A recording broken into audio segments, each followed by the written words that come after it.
And yet, even though we do not know all their stories, we know some of the names. Today we gather to mourn and to celebrate.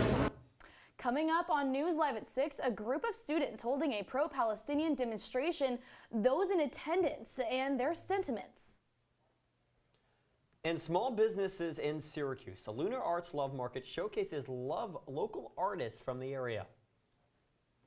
And a Broadway classic is underway here in Syracuse, and downtown community is getting involved. News Live at 6 starts right now. This is CitrusTV News Live at 6, your campus news leader. Students gathered in support of Palestine Today in Shine. Welcome into News Live at 6. I'm Peyton Spellacy. And I'm Zach Richter. Pro-Palestinian demonstrators read the names of those killed in the Israel-Hamas war. Take a listen.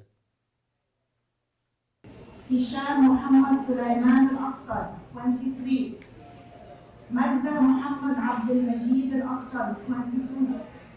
Muhammad Mahmoud Ahmad al-Asqar, 22. Earlier today, a group of SU students and staff gathered in the Shine Student Center to remember those who were killed in the Hamas attacks. The memorial went on for 2 hours, during which the families of entire families that died were read. An array of emotions were displayed throughout the event, some people crying after hearing many victims were less than a year old. And Valentine's Day is just around the corner, and local businesses from all over the area are celebrating.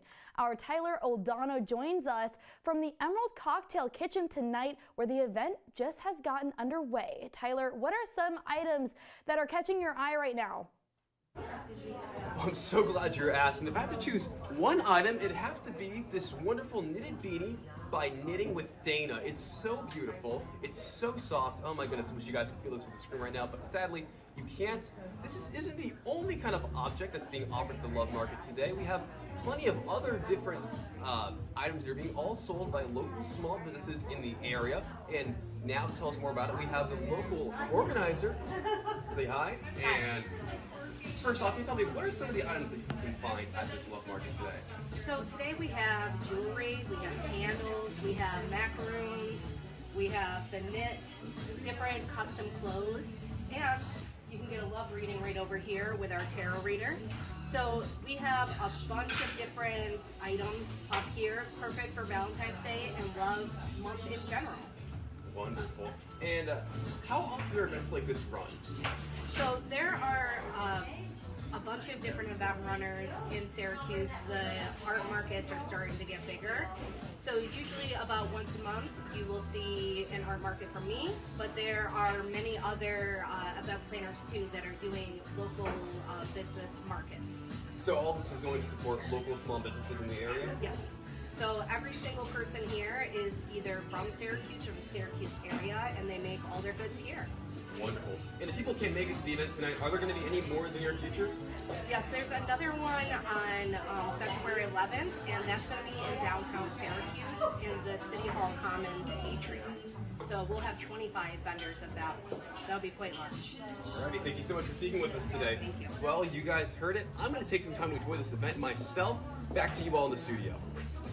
Thank you, Tyler. Looks like some good vibes going on in there. The Lunar Market is an annual event and will start next week.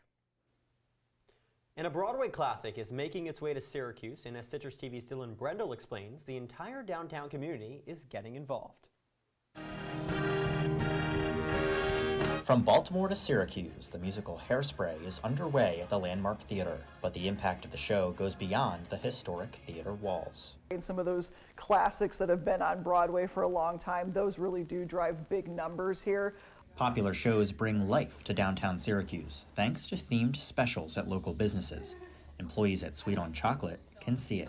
People who are going to see the shows will go to every place on the day like that they go and enjoy all of the themed treats. It's really fun. Events like Hairspray are vital to developing downtown, especially with bigger business on the way. Micron came here because of how strong our city center is. You know, all the things you'd mentioned, from restaurants to shopping to theater shows. Those are the kind of things that big businesses like Micron are looking for in a community. Tina Niles from Broadway in Syracuse says the downtown life matters when choosing which shows to bring in. We are very lucky in Syracuse. Downtown, the community loves when we bring in a show. It brings people into their restaurants. The special started last year during our season, and we've really continued it. We really like working with the businesses. It's a great partnership. With museums and theaters bringing in 800,000 visitors a year, the city and businesses are hoping the partnership continues, one song at a time. Dylan Brendel, Citrus TV News. Okay, Dylan, thank you. Tickets can be found at the Landmark Theater box office online or through Ticketmaster. Discounted rush tickets will also be available for students 1 hour before the show. The implementation of SU's new academic strategic plan is now underway. Titled Leading with Distinction, the plan was first unveiled in September 2023. A steering committee has been created under the direction of Vice Chancellor Gretchen Richter to guide the process. In addition to the committee, 5 thematic groups have been formed to focus on key aspects of the plan, including diversity and inclusion. In Peyton, 2 SU offices are merging to increase its effectiveness. The Office of Institutional Research Aid and Office of Institutional Assessment are now becoming the Office of Institutional Research and Assessment. The new office, also known as the OIRA, will serve all faculty and students in creating quantitative data to help in evidence-based decision-making in multiple departments. Provost Gretchen Richter says the merger creates a stronger operation for students. The Whitman and Maxwell schools are launching a joint graduate program. The program will prepare students to take on global sustainability challenges. Full-time students can finish the program in 1 year. Both schools will offer courses to learn about sustainability from a variety of perspectives. Applications for the program are open online for prospective students to apply. Tomorrow kicks off Black History Month, and SU has released a whole list of events. Campus buildings will be illuminated red throughout the month to honor strength and resilience. The university is also holding events throughout the month to highlight diversity within the campus community. Students can find a full list of the events on the SU events calendar. Drama stemming from the primary campaign trail is in full effect, and the Salt City seems to be the new topic of controversy. Syracuse Common Council member James Monto was nominated to be a delegate for the New York primary election on April 2nd, but his candidacy has come into question. Our political analyst Luke Welch joins us to discuss why President Biden's choice for the delegacy is under fire. Luke, good evening. Thanks for joining us. Good evening, Peyton. Over the weekend, the New York Post released an expose article of the City Common Council member James Monto, bringing up his criminal record as to why he was the wrong nomination for the delegacy. Monto pled guilty for falsifying payroll documents in 2008 while working for the Syracuse City School District, which led him to evade over $12,000 in tax payments over 3 years. Fast forward to today, these payments have now racked up to $101,000 in back tax payments and penalties. Monto recently claimed in an interview with Syracuse.com that he only took the plea because he was, quote, young and had never gotten in trouble before, end quote, and says that he has no idea as to how the documents were altered. CitrusTV reached out to Monto along with his former employer, both choosing not to comment. Now taking a look at New York State Democratic Chairman Jay Jacobs said in a press conference, quote, he should have been vetted. His selection is clearly something I'm going to take a look at. Zach and Peyton. Okay, and Luke, question for you. Should voters of the city of Syracuse be concerned that they are being represented by someone with this kind of baggage in the primary election?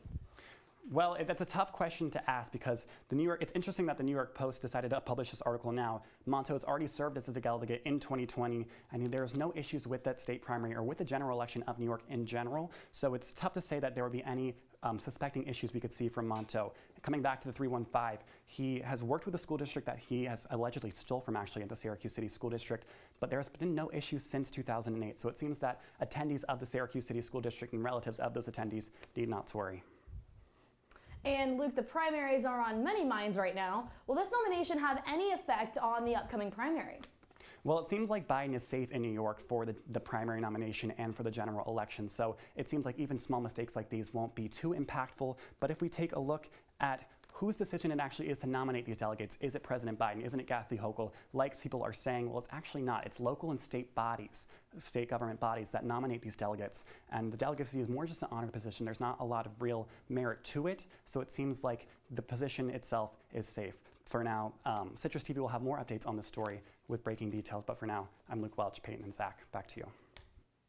Okay, Luke, thank you so much as always. Turning to the weather today, it's honestly not that cold out today, which is pretty nice. Yes, I'm from California, so this 40-degree weather is still pretty cold for me, but it's a lot nicer than some of the single digits that we were seeing just a few weeks ago. Here to tell us if this weather is going to stick around is our weather anchor, Spencer Congel. Spencer? Yeah, unfortunately, Peyton, not quite as warm as it is in California, but 37 degrees right now. Not too cold, nice and dry today, unlike last week when I was talking to you guys. So definitely a lot better, not quite as nice as it looks behind me there, but you know, we may be seeing that in the future. Now, looking at the temperatures around New York State right now, we're seeing pretty much about the same thing everywhere. 39 degrees is the name of the game today. A little bit colder down in Binghamton and Cortland, but other than that, 39, 38 degrees pretty much all around Syracuse, New York. And now looking in later tonight, it's going to cool down about a low of 33. Nothing too crazy going on. Going to stay pretty cloudy, pretty tame throughout the night.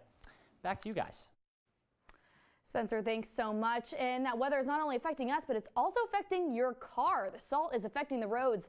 And if you've had to repair your car due to poor road conditions recently, you're not alone. A new report shows Syracuse drivers pay nearly $1,800 a year in extra vehicle costs.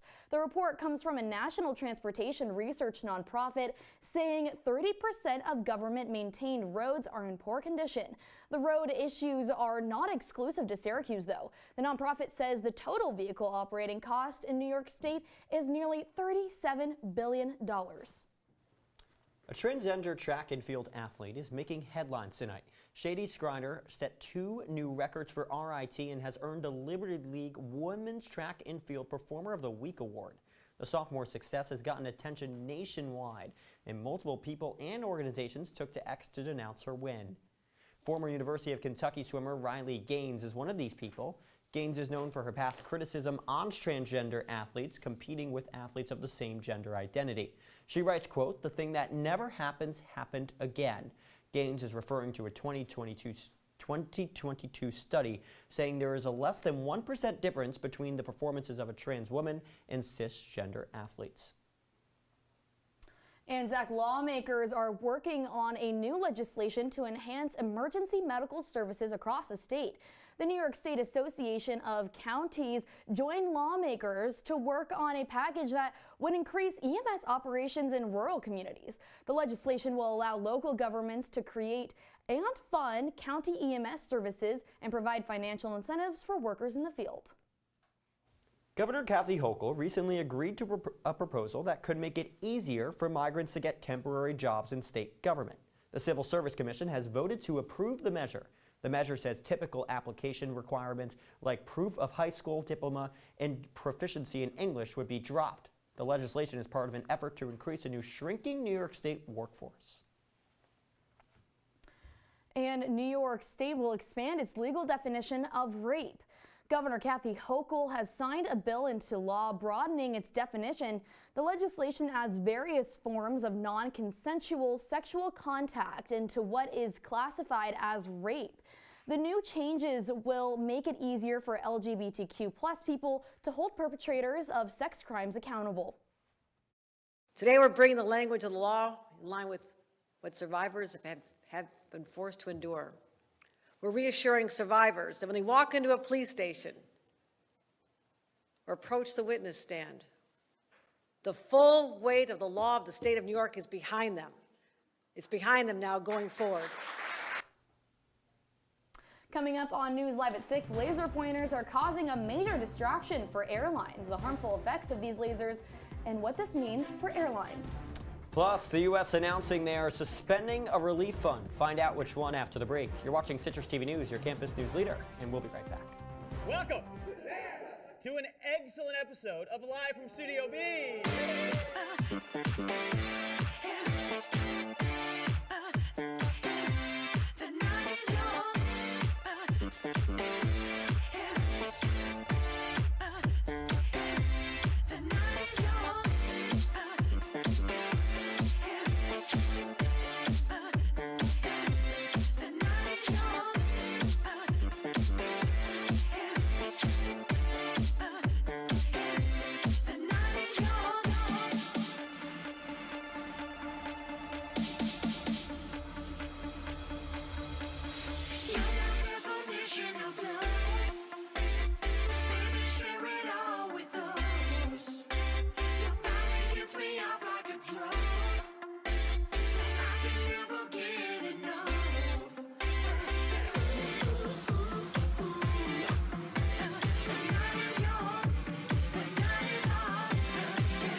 You're watching Citrus TV News live at 6 with Peyton Spellacy, Zach Richter,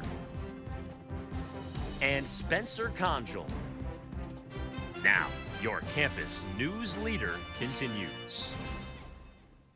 We are back on News Live at 6, and the Federal Aviation Administration is reporting record high in lasers illegally pointed at aircrafts. The 2023 report showed more than 13,000 laser strikes, a more than 3,000 increase from last year. Laser pointers can distract pilots or cause flash blindness. Now, if you take a look at your screens right now, it shows a steady increase in laser incidents over the past 10 years. Laser pointers even sold for less than $20, and they can cause distraction to nearly 12,000 feet. And Oregon leaders are declaring a state of emergency. Governor Tina Kotek plans to address Portland's public health and safety crisis. She cites the city's increased amount of overdoses, deaths, and fear driven by fentanyl use as reason for emergency. And Oregon voters decriminalized use of fentanyl in 2020, which has led to increased opioid overdose deaths. Oregon will launch 2 public health campaigns to get people into treatment, recovery, and housing services. U.S. Secretary of State Antony Blinken is planning to return to the Middle East this week. Blinken says the United Nations humanitarian work inside Gaza is, quote, absolutely vital. The U.S. has suspended nearly $300,000 in aid to the UN Relief and Works Agency for Palestine refugees in the Middle East. They're currently investigating Israeli allegations that its personnel were involved in the October 7th Hamas attacks. And chief executive of social medias testified this morning in Congress about the risk their products pose to young people. Families and parents of people harmed by TikTok, Snapchat, X, and Discord say their children suffered or died from these social medias. And Meta executive Mark Zuckerberg and Snapchat CEO Evan Spiegel said they apologized to families. Senators also called on the executives to provide compensation for those who've been harmed. And now, when we get back from the break, I'll have your full 5-day forecast. Stay with us. Come on, it's not that hard. My big man fingers are having a problem with these little tiny buttons. Whoa, watch it there. Your blood pressure's gonna go through the roof. Tell me about it. I'm trying to learn how to get it down. Instead, it keeps going up. High blood pressure can increase the risk for heart attack or stroke. Learn how to keep yours at a healthy range. Ever hear a voice command? Just say text barbershop to 97779. That's not what I said. Just give me that. Now my blood pressure's up. Life doesn't always give you time to change the outcome. Prediabetes does.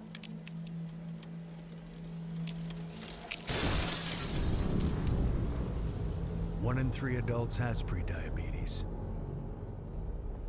And you could be one of them. There are usually no signs for prediabetes. So it's important to understand your risk. With early diagnosis, prediabetes can be reversed. And you can change the outcome.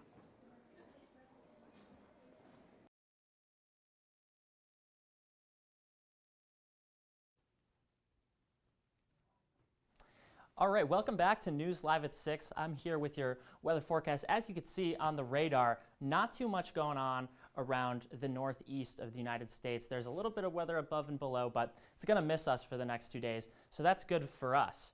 Now, for our 5-day forecast, it's looking kind of cloudy, nothing too special. It is going to cool down as we go later into next week, though we will be seeing a lot of sun next week. We should be seeing at least some amount of sun all the way into Friday next week every single day. So you may need to get your sunglasses out for next week, but the weather changes, so cross your fingers. Now, I've got here a look back at February last year, now that we're about to move into February, about what we might be able to expect. February can be kind of crazy. Last year in February, we saw a high of 69 degrees and a low of 13 throughout the month. So you never really know what might happen this February. We could get 69 degrees, we could get negative 13. we'll see as the month of February moves on. Now, as we move on to sports, Tyler Aiken has what's next. Well, coming up on sports, Syracuse Hoops went to Chestnut Hill to defend an 11-game winning streak in matchups with the Eagles. Plus, the Knicks have a hot streak of their own going. Stick around for more.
Women are bad with money.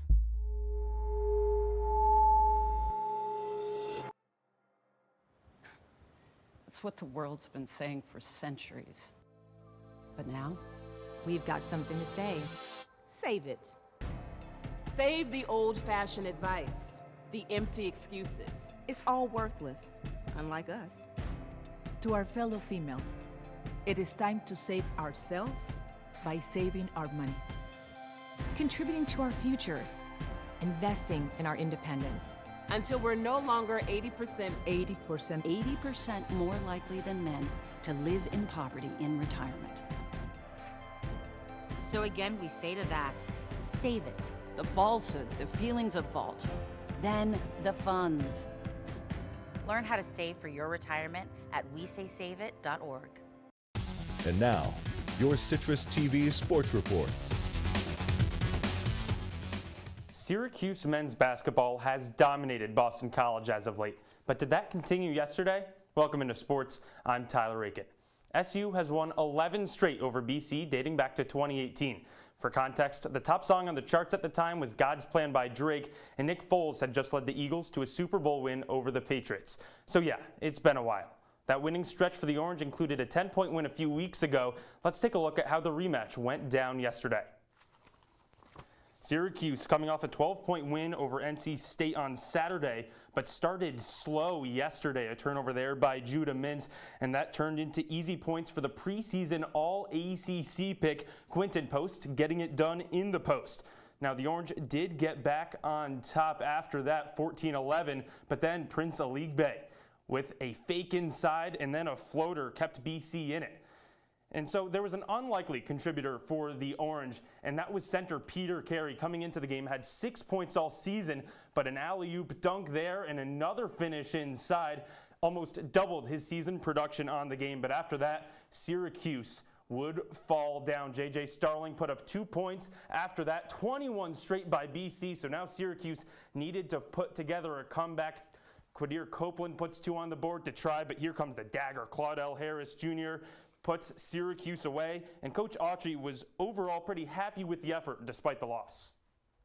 At this time of the year, you just got to keep battling, keep battling. I thought we did that today. That's the one thing I'll take from this game is that, we got down by big.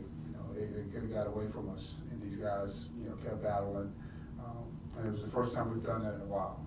They fought and they fought, but it was all for naught. That 21-0 scoring run for BC was the X factor today, and the Orange could never dig out of that hole. Claudell Harris Jr. led the charge for BC with 5 threes. We showed you the last one on just 9 attempts, and the entire Eagles team was on fire from deep, shooting at a 50% clip. Boston College was also 60% on all field goals. So it doesn't matter that starting guards Judah Mintz and J.J. Starling each had 18 points. It doesn't matter that forward Malik Brown had 15 points. It doesn't even matter that wing Quadir Copeland was on triple-double watch. At the end of the day, SU snapped its win streak to BC and now sits at 14-7 on the season. Let's talk another hot streak. Headed into their last game of January, the Knicks held a 13-2 record in the month. With a win against Utah, New York would have its most wins in a month since March of 1994. But come on, could the Knicks really handle that kind of pressure? Yes, they could. That was the 8th straight win for New York, and if you're doing the math at home, a 14-2 record in January. All the guards were hot for the Knicks last night. Dante DiVincenzo had 33 points, Jalen Brunson put up 29, and even Josh Hart got involved with his first career triple-double.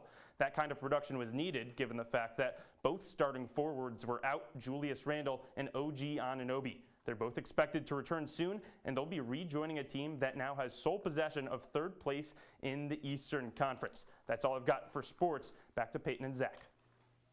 Okay, Tyler, thanks so much. When we come back, our Spencer Congel is back in studio with one last look at your weather. They told me a bottle couldn't dream. That I would never become a superhero.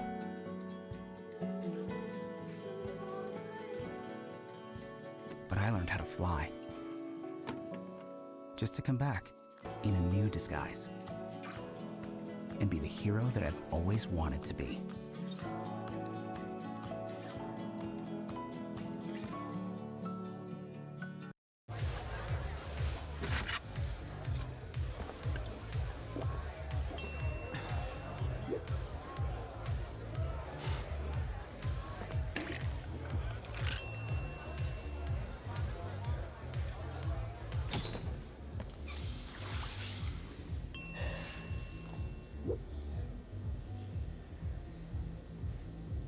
If you need to do something to feel okay to drive, you're not okay to drive. Don't drive buzzed.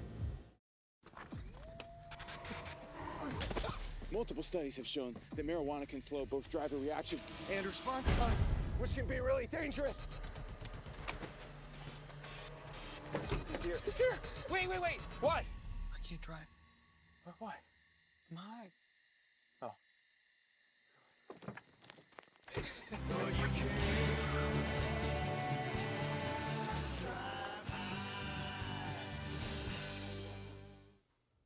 Welcome back to Citrus TV News. Tomorrow when you wake up, about 36 degrees outside will make its way up to about 41 at 3 p.m. for the high tomorrow. It's going to be pretty much cloudy and dry all day, essentially the same thing that you saw today. That's it for your wake up weather. Zach and Peyton, back to you. That's Citrus TV News live at 6 for this Wednesday night first show. You can follow us at X and Instagram at Citrus TV News. Now for the entire Citrus TV News team, I'm Zach Richter. And I'm Peyton Spellacy. Have a great night, Syracuse, and stay warm.